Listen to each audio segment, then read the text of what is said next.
শাস্তি পাই তার জন্য যেটুকু সাহায্য করার সেই সাহায্য করতে এসেছিলাম, ওনারা সাহায্যের জন্য ডেকেছিলেন। 9 তারিখের ঘটনার জন্য কি আপনাকে ডাকা হয়েছিল? মূলত নির্যাতিতার দোষীদের শাস্তি দেবার জন্য, যাতে ইনভেস্টিগেশনে ওনাদের সাহায্য হয়, তার জন্যই আমাকে। আপনি তো প্রায় 2 ঘন্টা ছিলেন, আপনার কি মনে হলো যে 14ই আগস্টের ঘটনায় ডাকা হয়েছে? আঞ্চলিক ঘটনায় নাকি আপনাকে ডাকা হয়েছে? সিবিআই কি ওনাকে বলেছেন? দিদি আপনি তো সিবিআই আমাদের একটাই কথা, গোটা পশ্চিমবঙ্গে এই ধরনের অন্যায় এবং অপরাধ এটা খুবই নৃশংস এবং নারকীয়, এবং তাকে চাপা দেওয়ার প্রচন্ড রকম চেষ্টা, তার সাথে আন্দোলনকারীদের আন্দোলনকারীদেরকে দমন পীড়ন করা, অপরাধীদেরকে আড়াল করার চেষ্টা করা, এই কোনোটাই সফল হবে না। তার জন্য এই লড়াইটা যেভাবে রাস্তায় চলছিল রাস্তায় চলবে। মিথ্যে মামলা দিয়ে, হামলা করে, টাকার গামলা ব্যবহার করে এরা প্রতিবাদীদেরকে রাস্তা থেকে সরাতে পারবে না। দিদি আপনি লড়াই চলবে, নির্যাতিতা দোষীদেরকে শাস্তি দিতে হবে, সেই হিসাবেই লড়াইটা চলবে। দিদি আপনি তো তদন্তকারীদের সঙ্গে কথা বলে বেরোলেন, আপনার কি মনে হয় তদন্ত সঠিক দিশায় এগোচ্ছে, মানে ঠিকঠাক হচ্ছে? সঠিক দিশায় এগোনোর জন্যই আমাদের পার্টির যেটুকু, যার জন্য আমাকে ডাকা হয়েছিল, সেই খাতে আমাদের যা করার আমরা করেছি, সহযোগিতা করেছি। গোটা রাজ্যের মানুষ, দেশের মানুষ তো চাইছে এই ধরনের নারকীয় নৃশংস যে ঘটনা, একটা সেফেস্ট প্লেসে একজন ডাক্তার তার নিজের এলাকাতে, তার নিজের বাড়িতে, তার নিজের হসপিটালে, তার নিজের ডিপার্টমেন্টে সে খুন হয়ে যাবে আর সবাই চুপচাপ বসে থাকবে, তো কোনোদিন হতে পারে না। তার বিরুদ্ধে লড়াইটা চলছে গোটা রাজ্যের। এদিকে ডাক্তারবাবুরাও লড়ছেন, তাদেরও শুনছি নাকি তাদেরও টেন্ট ফেন্ট খুলে দেওয়ার ব্যবস্থা চেষ্টা করছেন। আমরা এখান থেকে পরিষ্কার বলছি, যদি একটাও হাত পড়ে গোটা রাজ্যের মানুষ কিন্তু ছেড়ে দেবে না। যারা প্রতিবাদীদের উপরে আক্রমণ করছেন তারা কিন্তু নিজেরা বুঝে শুনে এই কাজটা করবেন। আজকে সকালে দেখা গেল যে ত্রিপল খুলে দেওয়া হচ্ছে, পাখা খুলে দেওয়া হচ্ছে। অবশ্যই আসবো, নির্যাতিতা দোষীদের শাস্তি চাই, সেই শাস্তি দেওয়াতে যদি তদন্তের কোনো কাজে কোনো সাহায্য আমাদেরকে করতে হয় আমরা করব, এবং ডে 1 থেকে আমরা এই দাবিতেই রাস্তাতেও রয়েছি। সাধারণ মানুষের কাছেও আমাদের এই একই আপিল যে নির্যাতিতা দোষীদের শাস্তির দাবিতে রাস্তায় থাকুন, কারণ এটা কোথাও না কোথাও শেষ হতে হবে। কোন ডকুমেন্ট চাওয়া হয়েছিল আপনাদের?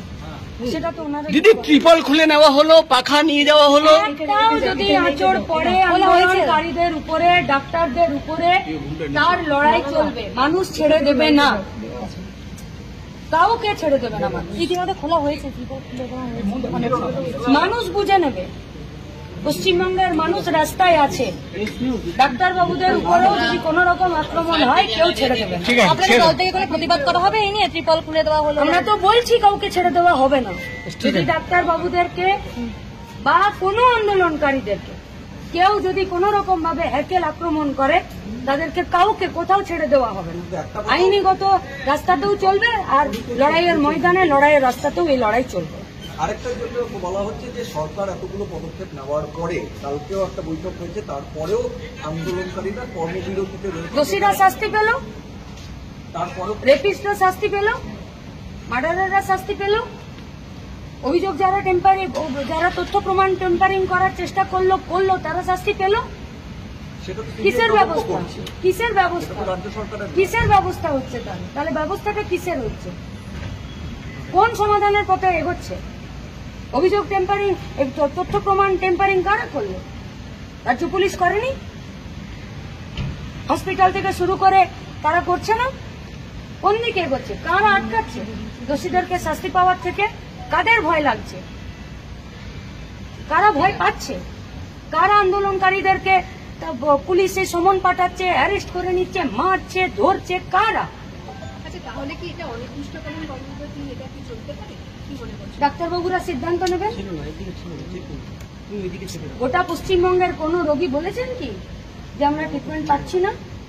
পশ্চিমবঙ্গ সরকারের 2018-র পর থেকে হেলথ ডিপার্টমেন্টের কোন ডেটা আছে? সুপ্রিম কোর্টে তো বলছে জয়েন করতে। পশ্চিমবঙ্গের হেলথ ডিপার্টমেন্টের মন্ত্রীর তাদের যে ওয়েবসাইট আছে, তাদের যে ডেটা সেন্টার আছে, সেখান থেকে 2018-র পর থেকে কোনো ডেটা আপলোডেড হচ্ছে? আজ 19শে সেপ্টেম্বর কতজন পেশেন্ট সরকারি হসপিটালে এসেছে, কতজন ট্রিটমেন্ট পেল, কতজন রিফিউজ হলো, কি কি অপারেশন হলো, পাওয়া যাচ্ছে? কে দিচ্ছে তথ্য? কিন্তু সুপ্রিম কোর্টে গিয়ে তো রাজ্য সরকারই বলছে যে কয়েক লক্ষ মানুষ ট্রিটমেন্ট পায়নি, 29 জন মারা গেছে। কি ডেটা? ডাক্তারবাবুরা লড়াইয়ের আন্দোলনের পথে যা সিদ্ধান্ত নেবেন সেটা তাদের সিদ্ধান্ত।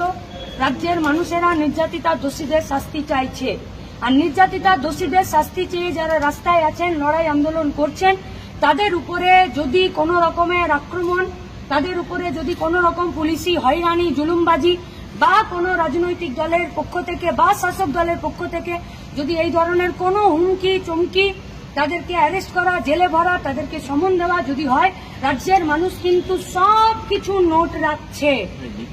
এটা মানুষের লড়াই হয়েছে।